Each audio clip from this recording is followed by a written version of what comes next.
Assalamualaikum warahmatullahi wabarakatuh.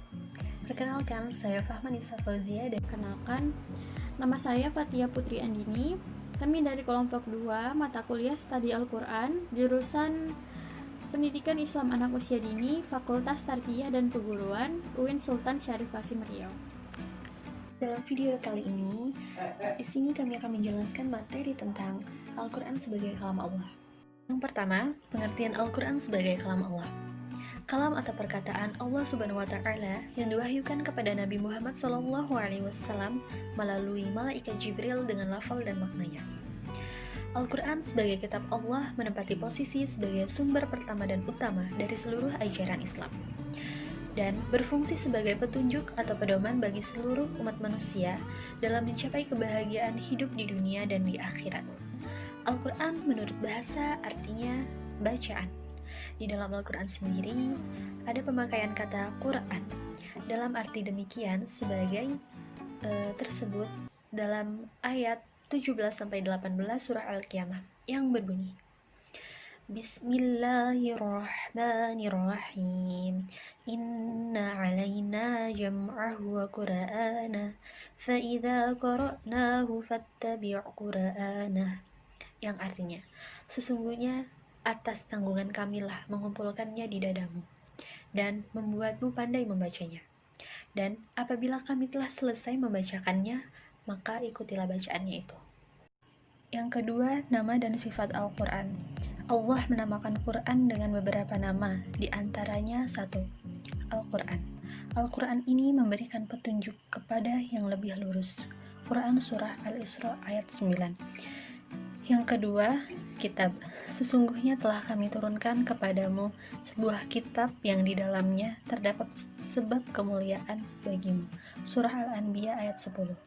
Yang ketiga, Furqan.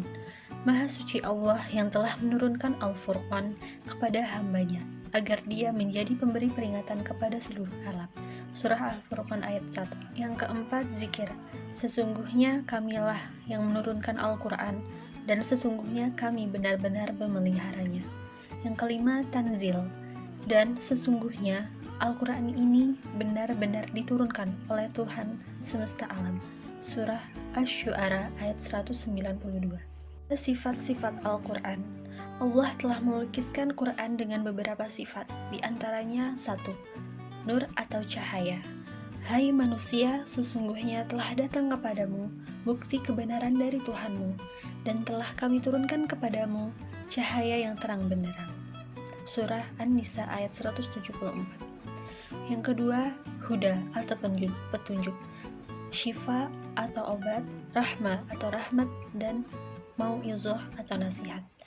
Hai manusia, sesungguhnya telah datang kepadamu pelajaran dari Tuhanmu dan penyembuh bagi penyakit-penyakit dalam dada dan petunjuk serta rahmat bagi orang-orang yang beriman.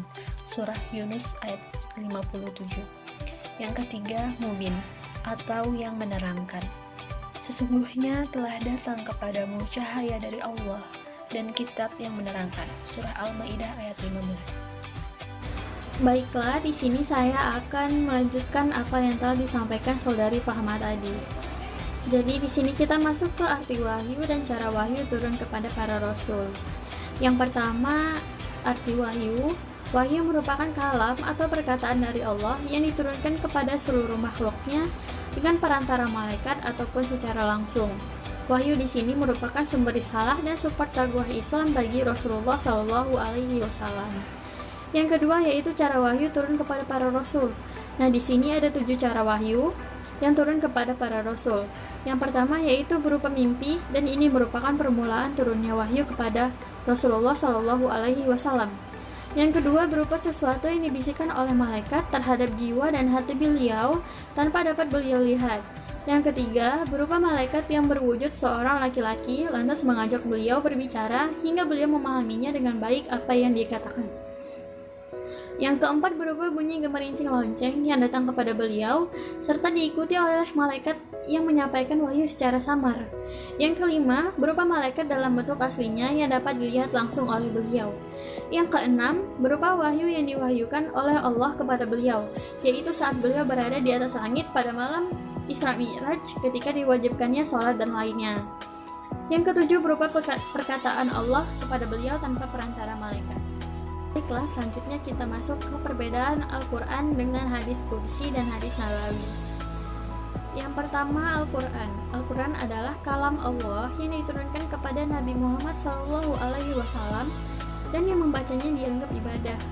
Yang kedua adalah hadis nabawi. Hadis nabawi yaitu apa saja yang disandarkan kepada Nabi Muhammad SAW, baik berupa perkataan, perbuatan maupun sifat. Yang ketiga, hadis qudsi. Hadis qudsi ini adalah apa-apa yang telah disandarkan oleh Nabi Muhammad SAW kepada Allah Subhanahu wa Ta'ala. Demikianlah presentasi dari kami. Semoga apa yang telah kami sampaikan tadi menjadi berkah dan dapat dipahami oleh teman-teman semua. Akhirul kalam, assalamualaikum warahmatullahi wabarakatuh.